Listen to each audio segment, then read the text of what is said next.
Today is Thursday, May 7th. Welcome to Big Book Daily. My name is Rob. I am an alcoholic.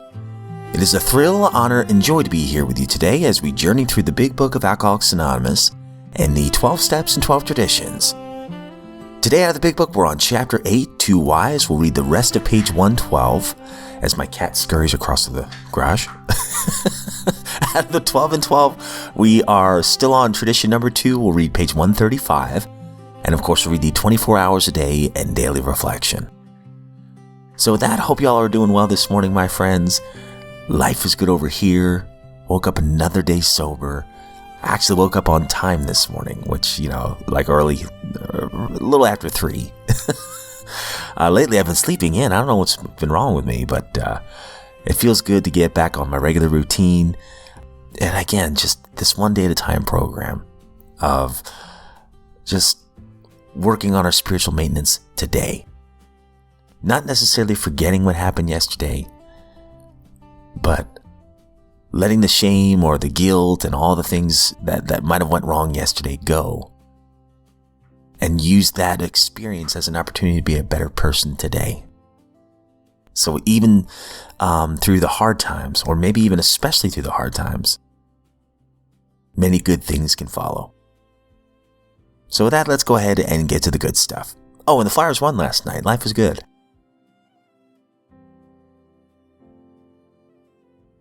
All right, my friends. So if you recall from yesterday's reading in Two Wives on page 12, page 112, we were talking about how maybe working with another alcoholic, with the wife and the husband working with another alcoholic might help. So we'll build on that idea on page 112. We're on the second paragraph. If this kind of approach does not catch your husband's interest, it may be best to drop the subject. But after a friendly talk, your husband will usually revive the topic himself. This may take patient waiting, but it'll be worth it. Meanwhile, you might try to help the wife of another serious drinker. If you act upon these principles, your husband may stop or moderate. Suppose, however, that your husband fits the description of number 2. The same principles which apply to husband number 1 should be practiced. But after his next binge, ask him if he really would like to get over drinking for good. Do not ask that he do it for you or anybody else. Just, would he like to? The chances are that he would. Show him your copy of this book and tell him what you found out about alcoholism. Show him that, as alcoholics, the writers of the book understand. Tell him some of the interesting stories you've read. If you think he will be shy on a spiritual remedy, ask him to look at the chapter on alcoholism. Then perhaps he'll be interested enough to continue.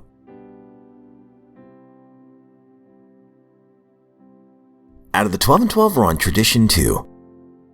For our group purpose, there is but one ultimate authority. A loving God, as he may express himself in our group conscience. Our leaders are but trusted servants. They do not govern. And the last 2 days, we've been talking about a scenario where, it's a hypothetical situation where somebody from Middletown, USA starts a new group. And eventually, the group conscience, over time, decides to remove this person from being a chair or a leader. And, what's the healthy way to respond to something like that? So we are on page 135, actually the bottom of 134 and 135. This brings us straight to the question, does AA have a real leadership? Most emphatically, the answer is yes, notwithstanding the apparent lack of it. Let's turn again to the deposed founder and his friends. What becomes of them? As their grief and anxiety wear away, a subtle change begins. Ultimately, they divide into 2 classes known in AA slang as elder statesmen and bleeding deacons. The elder statesman is the one who sees the wisdom of the group's decision, who holds no resentment over his reduced status, whose judgment, fortified by considerable experience, is sound, and who is willing to sit quietly on the sidelines, patiently awaiting developments. The bleeding deacon is one who is just as surely convinced that the group cannot get along without him, who constantly connives for re-election to office, and who continues to be consumed with self-pity. A few hemorrhage so badly, drained of all AA spirit and principle, they get drunk. At times, the AA landscape seems to be littered with bleeding forms. Nearly every old-timer in our society has gone through this process in some degree. Happily, most of them survive and live to become elder statesmen. They become the real and permanent leadership of AA. Theirs is the quiet opinion, the sure knowledge and humble example that resolve a crisis. When sorely perplexed, the group inevitably turns to them for advice. They become the voice of the group conscience. In fact, these are the true voice of Alcoholics Anonymous. They do not drive by mandate. They lead by example. This is the experience which has led us to the conclusion that our group conscience, well advised by its elders, will be in the long run wiser than any single leader.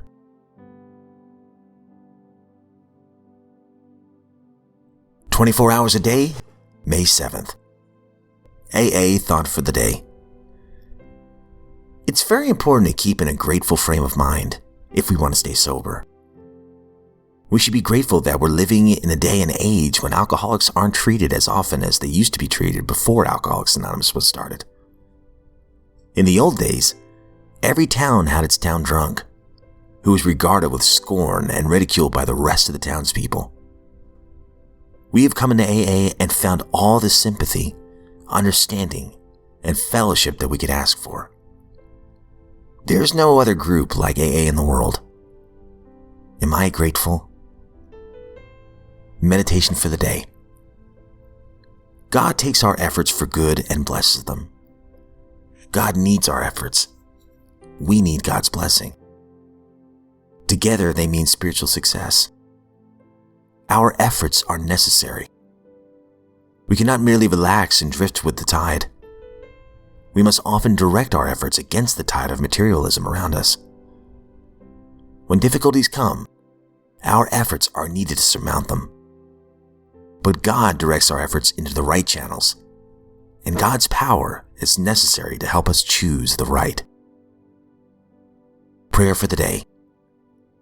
I pray that I may choose the right. I pray that I may have God's blessing and direction in all my efforts for good.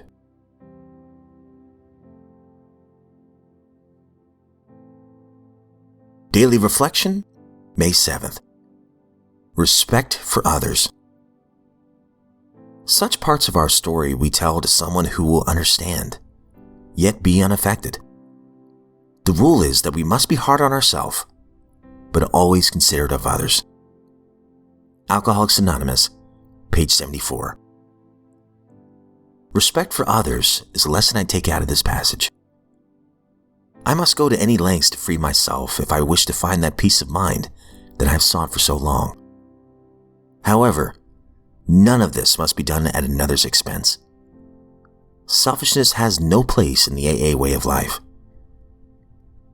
When I take the fifth step, it's wiser to choose a person with whom I share common aims, because if that person does not understand me, my spiritual progress may be delayed, and I could be in danger of a relapse. So I ask for divine guidance before choosing the man or woman whom I take into my confidence.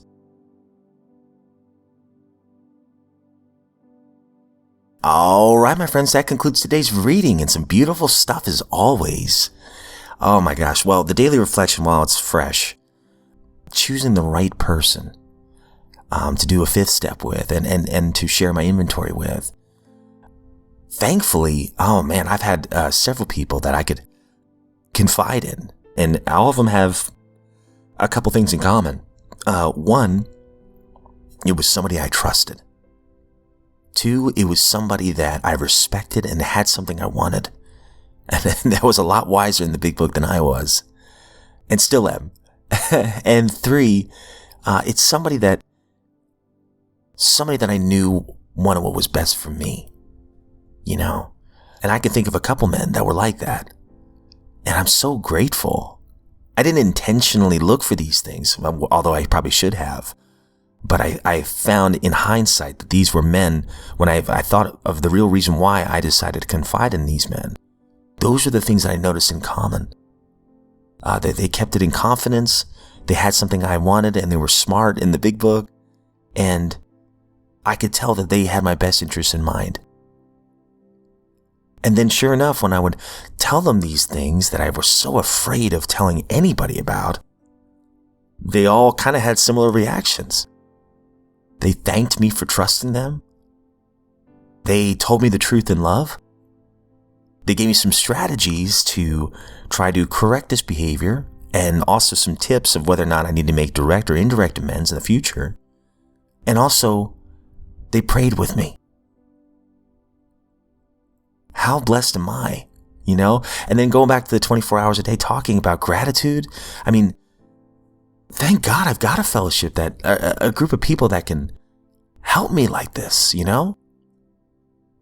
Hundreds of years ago, I don't know if people had this kind of support. I know, like in early century Christians, you know, they would meet in each other's households, but I don't know whether or not alcohol was ever discussed.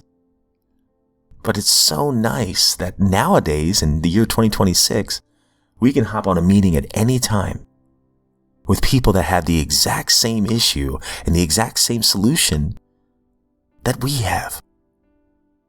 And you get support and love. And look, if you don't find a meeting if you find a meeting you don't like, or you just don't jive with a meeting, the nice thing is there are other meetings out there. There's other fish in the sea. And maybe that'll be a better dynamic for you. It's so nice that we have these options, right? It's beautiful. I got a dear friend that I talked to in the program, and he's a fellow hockey nut like me, and he says, if I stay humble, I'm a whole lot more grateful. And he said that everything that is in AA, everything that's part of his sobriety has been a learned behavior, because he was the polar opposite before. But one of my favorite things he said recently was, let those little damn things go. And if I can do that, the little things that are bothering me, while also holding on to the little things that are blessings, the little things that are actually big things, I am a whole lot more grateful. Like the fact that my cat is trying to climb into a box right now.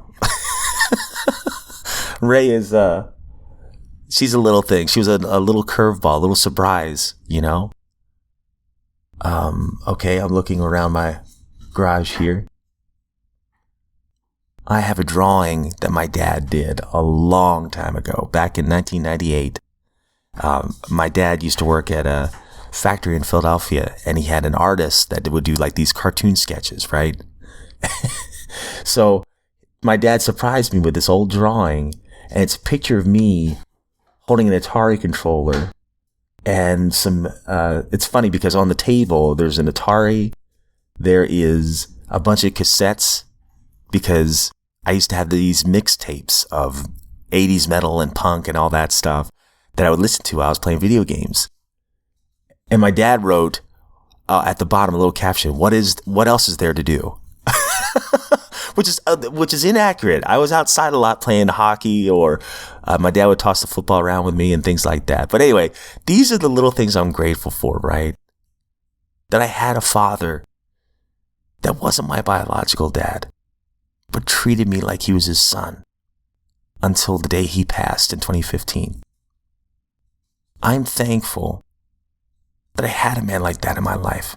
I actually have two men in my life like that. I'm thankful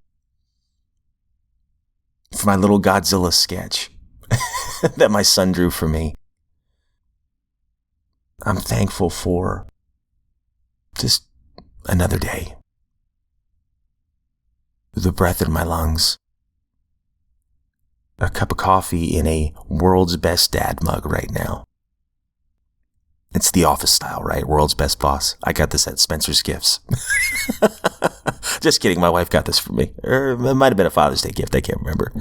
But anyway, you know, if I go around and I thank God for the little things that oftentimes I take for granted. Oh, one last exercise. A dear friend of mine, he's kind of one of the ones I confided in, I was telling you about earlier. He would always say, Rob, look up. But a lot of times he would give me this little exercise. He'd go, okay, Rob, I always tell you to look up or look around. Today I want you to look down. And this is right after a meeting one time. So I looked down.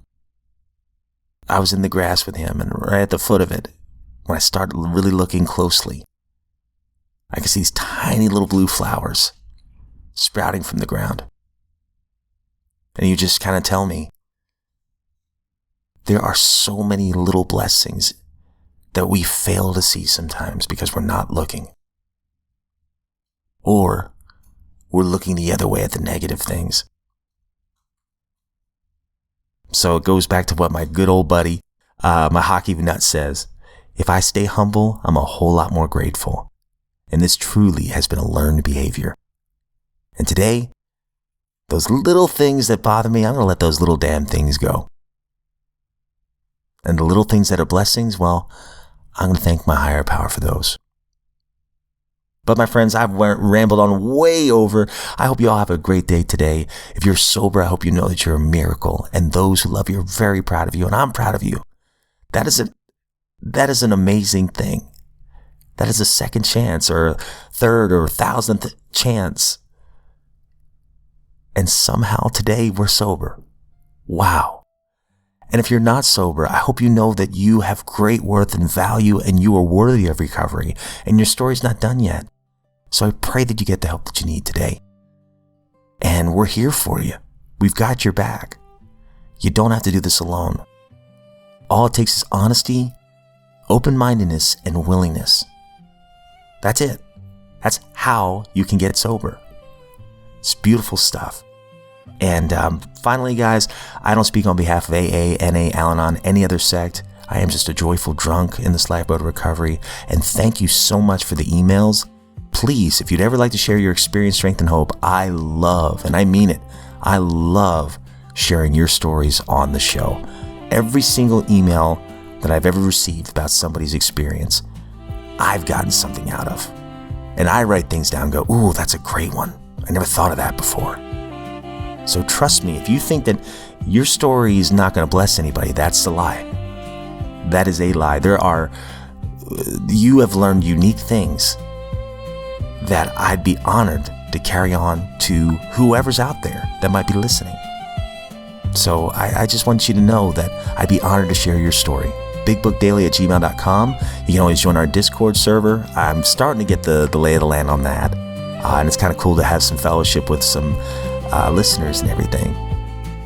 But anyway, my friends, if we are given another set of 24 hours, I sincerely look forward to seeing you right back here tomorrow.